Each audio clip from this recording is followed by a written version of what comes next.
Welcome to the wholeness principle. Crap, I wanted to go back to saying the whole mess. Because the whole mess is what manufactures the spark.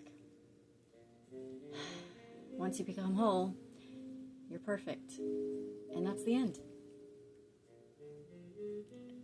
In tarot language, or probably astrology too, I don't know. The minor arcana count up to 10, and then they're done. Shit, no, they're not. They're done with the numbers. Then they move on to the court cards. So there's the ace through 10, that's the minor arcana. And then we have the court cards. So maybe what I'm saying here is we need to get courtly instead of being a bunch of dumb numbers. Dumb, small numbers obsessed about stupid little things. Because we're afraid of the next big things. So this last quarter moon, it was August 6th. And interestingly, what I wrote down for this moon phase is not what I have chosen to focus on. But since I just kind of was led to this courtly river, I am going to go ahead and share what I wrote down. So I wrote that justice is resonance at the aristocratic level of soul consciousness.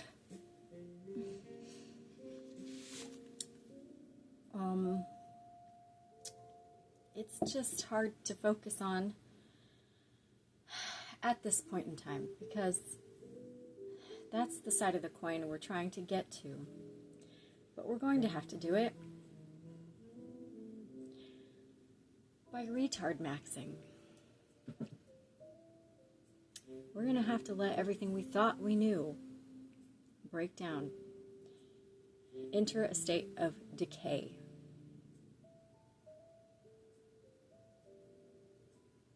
Even though that's the opposite of what retardation is, okay? Retardation is still growth. It's just slow or slower. So it just feels like we get reduced to being retarded again when we're trying to learn a new way of being or a new skill or anything. And that's why we all suck so bad right now. We are spoiled far beyond the imaginations of any kings, literal kings of the past. Every poor, stupid person on this, well, in the United States at least has opportunities to access the privileges beyond a king's imagination from the past. Yeah, you have to take the opportunities. You have to actually do some things. Which seems to be people's problem these days. That it's not actually all available at the push of a button. That's pretty retarded.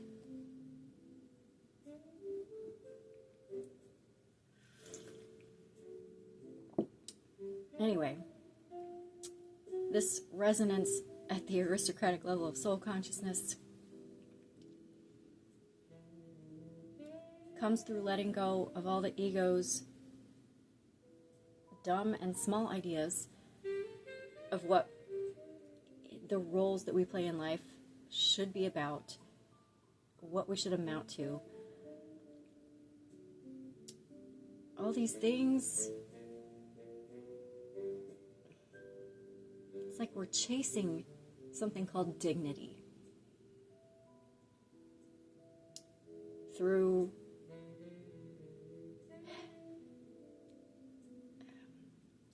how do people expect they will get there? Through undignified behaviors, addictions, and incoherence, their thoughts not matching their actions, their face. It's become normalized to just be a completely different person inside than you are outside, to show the world a lie. While you're thinking this thing, this other thing, because everybody else is stupid and you're the only smart person. This, like, eye-rolling approach to everything.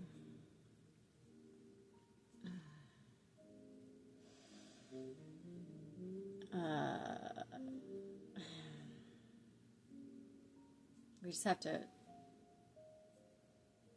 I don't know, become congruent. If you think somebody's being stupid, tell them. Or if you think they're being unfair, tell them. We want to please everybody outside, appease and smooth, and that is only going to create more chaos inside because we're not reaching harmony between the inner and the outer. We are just slapping on band-aids and putting a blanket over the wounded person and like all the way over so that you can't see all the damage in people.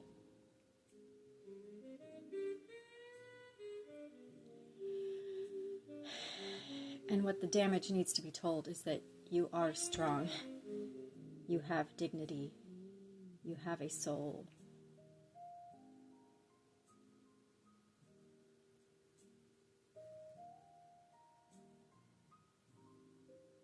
But nobody's going to come save you.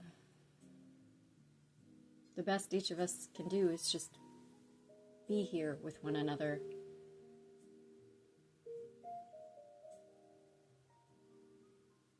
And then something must happen.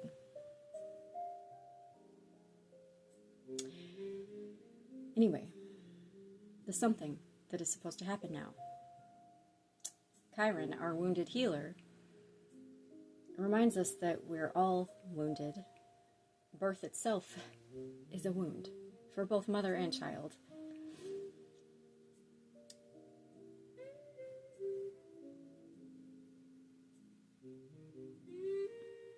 But we were born into this world of duality, of mess. In order to know something called a spark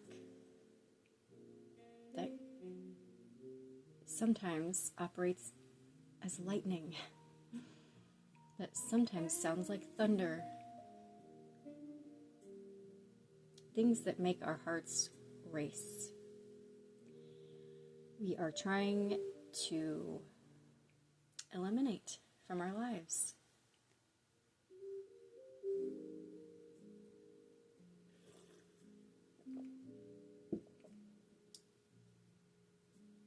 And that's never what I mean. When I talk about comfort, I'm not talking about the elimination of surprise.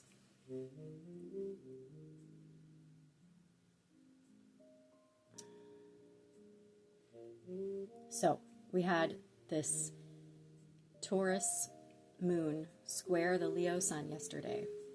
It was August 6th. Both Sabian symbols for the 14th degree of Taurus and Leo concerned play. I didn't write them down, I just wrote that they were playful. And that's where the spark is.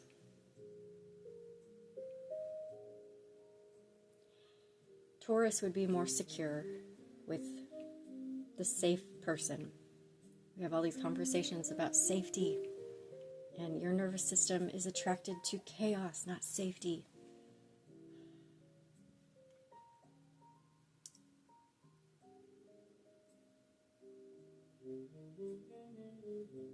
Again, we don't need to discard one to bring in the other. we have misplaced cravings for chaos. Like your partner, your marriage partner, or whatever kind of partner, especially business partner. You do not want a chaotic business partner. Or maybe you do. That's like the whole casino economy. I'm a Taurus rising. I like slow and steady. I guess all the Silicon Valley, like the startup people might need that chaos energy because they're gambling with lots of resources and lots of possibilities. So even in business partnership, you don't entirely want to get rid of this element of chaos.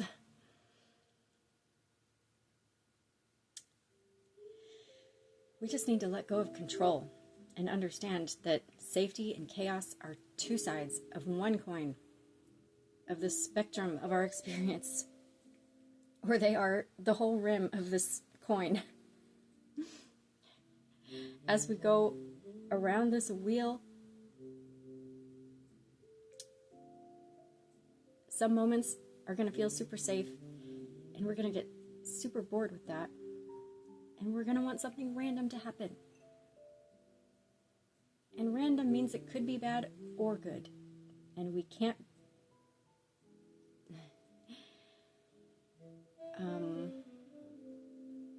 I just watched a movie about a girl that only had good luck. It was Lindsay Lohan. Maybe it was called Just My Luck. And she was that lucky girl. Every move she made, like everybody loved her, everything good happened. And then something happened to her luck. It got transferred over to some other random guy.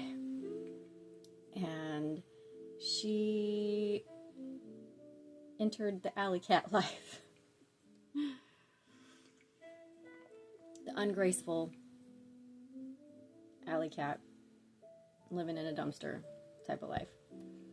And it was all good in the end because her and the guy that her luck transferred to fell in love, and that redeemed the whole freaking roller coaster that is the Wheel of Fortune. The Wheel of Fortune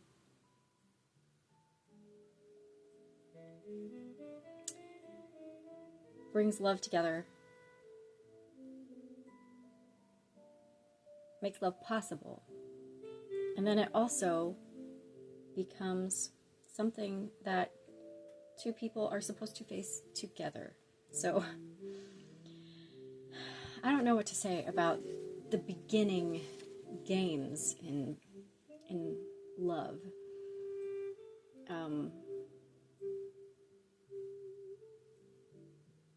Well, all I know is that we can't intellectualize the spark away. We just can't do it. And once you recognize that you have that with someone, you either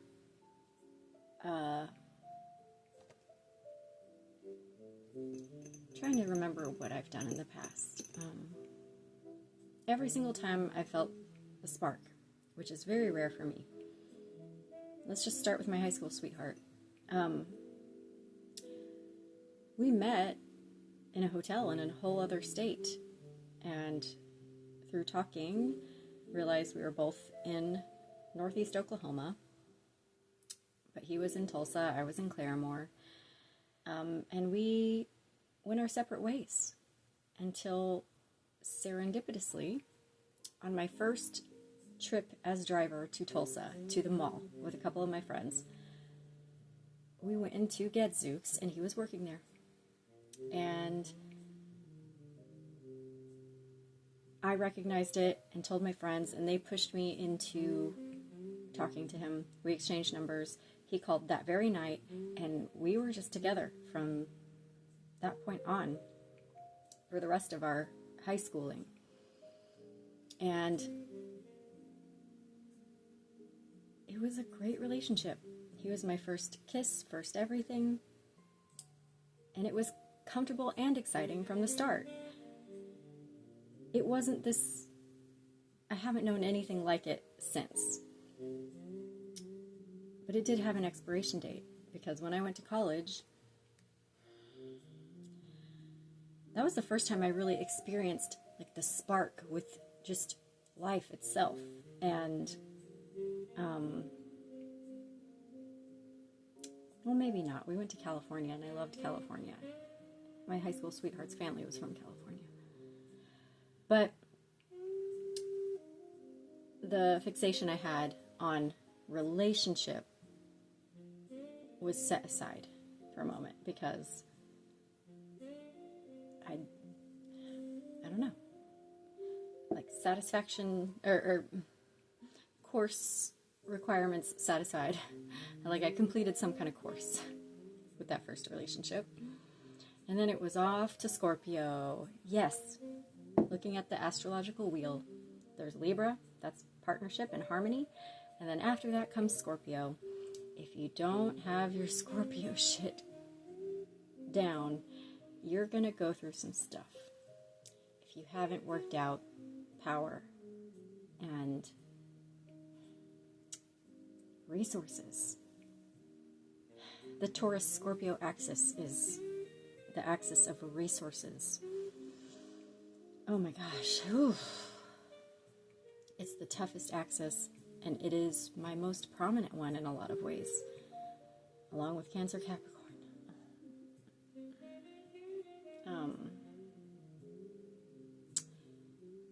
Yeah.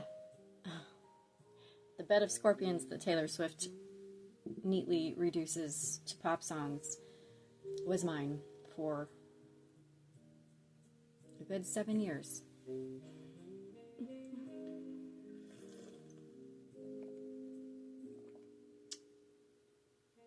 And then, well, I had a college love. My 23-year-old love, which is, that means crazy, stupid, magical, awful. I picked up clove cigarettes during this time because my soul had to learn sadness. And I'm just going to say, I just love every aspect of my life. I recognize it as curriculum. I had to have my heart incredibly broken. Not just once. There was him. And there were a couple relationships that I've had that I ended, but that was long after I realized it either had never begun or the other person was already not present in the relationship. There are so many times, I mean, this is some kind of poisonous passivity that modern people have, where someone will want something not so awesome to happen. You want a relationship to end, but you don't have the balls to end it. So the other person ends up doing it. And then this toxic passive person gets to keep blaming the person that actually executed the action, which made the bad thing happen, which I kind of view this the same as like everybody arguing for rights to the very things that this whole toxic capitalist world created. Like, okay, if it's one thing to say capitalism created nothing but bad, so I will not participate. I'll go off grid. I'll return to nature. Okay, that is a decision of integrity. But sitting within this whole world that capitalism, patriarchy, etc. created, arguing for like tampons. Like, I don't use those. Those are toxic little things that they're asking me, that people want to stick into very sacred spaces.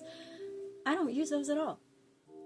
I have used them. I did use them once recently because I'm bad at planning vacations, and I keep planning when I'm on my period. So I did try one once, and it was bad. Anyway, so women arguing for a place to just be, I don't know, I don't want to make this argument right now, but can you see where I'm going there? Like, there are good things that come with bad things. That's this chaos safety wheel we're on. So just take what's good. Forgive the bad. Don't just forget about it. Don't be la la la, I don't see it. You can see it.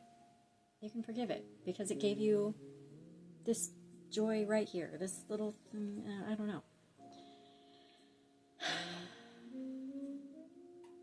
Life is a matrix so that there can be possibility.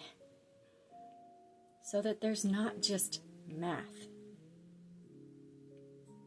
So that you, as a 2, don't add up with some other person who's a 7 and make a 9.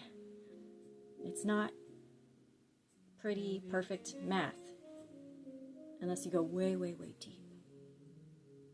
And that's a beautiful thing. It's good to know that deep down, you are pristine and perfect, pure math. But you've come so far away from that by choice in order to experience something surprising, something spontaneous, something different than what is always predictable. So going back to the spark, just in a relationship between 2 people, what I've never been able to do is, for one, even be sure that it existed. It really existed. Because, like, mutually. The only thing I've ever seen and the only thing I knew to do was to just jump right into a relationship. And everything moved too fast. And because I usually wait so long in between these sparks, which I just don't feel for people very often. Like, literally, it probably averages like 5 to 7 years between people that make me feel that.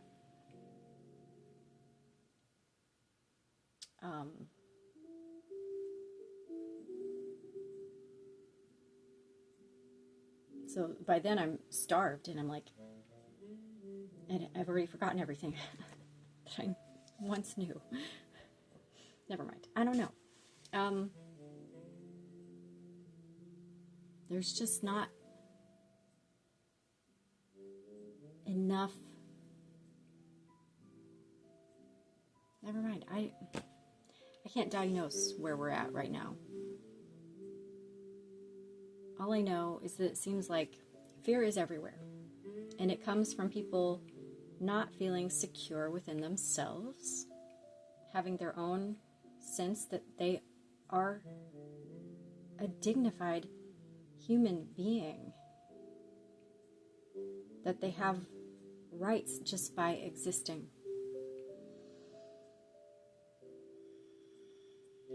Wherever this spark is, if you aren't that secure person, you need to use the spark to keep developing yourself before you act on it with another person. Or, I mean, relationships can be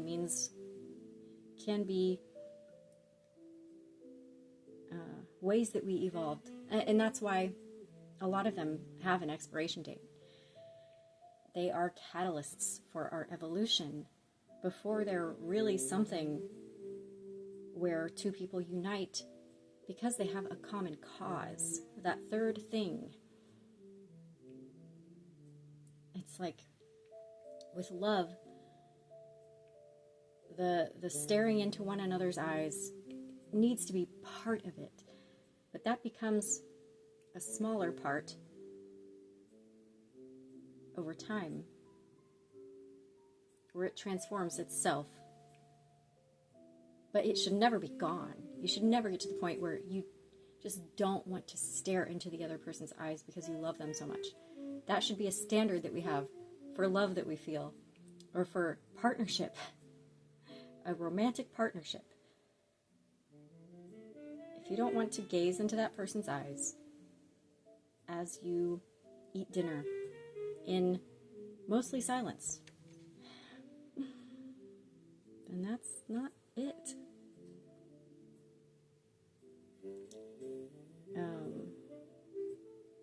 But what sustains that over time is having a common horizon that you're looking at. And being able to find your own sparks with that very world that you have it, and that horizon that you're gazing off into. There was one more thing I wanted to say, and crap,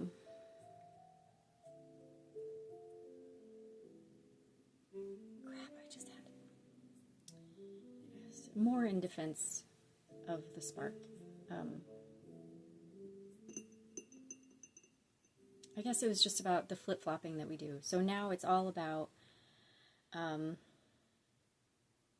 yes, don't chase someone who's being inconsistent with you. But sometimes there's just life stuff going on. And sometimes, I don't know, I don't want to say some of this stuff because it keeps people attached. The problem is attachment. We don't know how to hold possibility without becoming attached to a single possibility that we want, okay?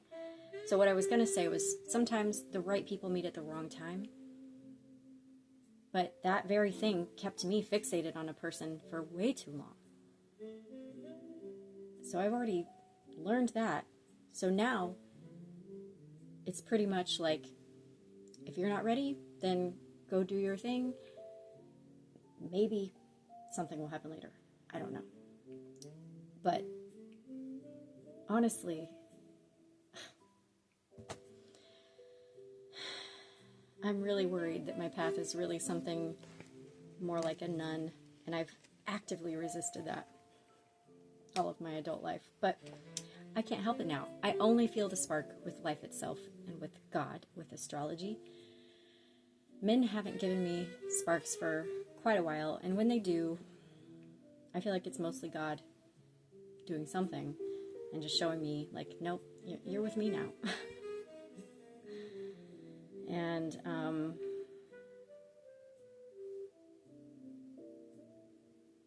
I have no idea what partnership would look like for me in the future. I'm in a no woman's zone. No woman's land. No woman's world. I'm in a no woman's world. A no man's land. A no man land.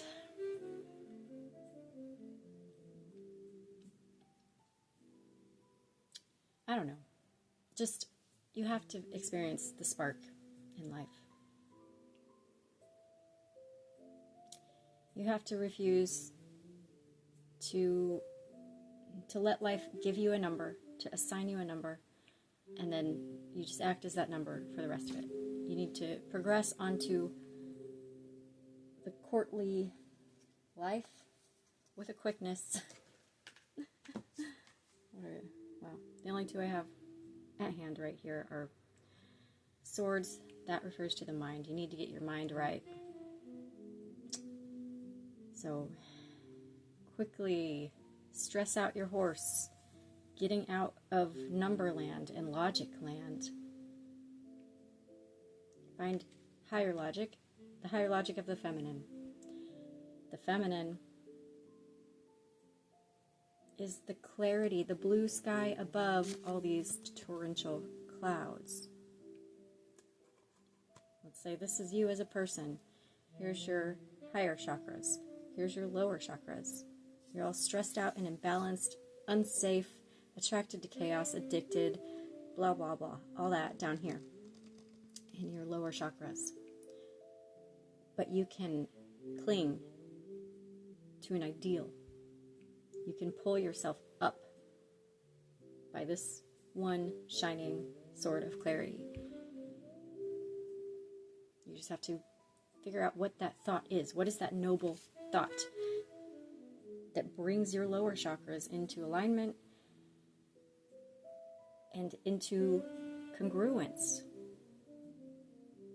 so that they're all focused upward.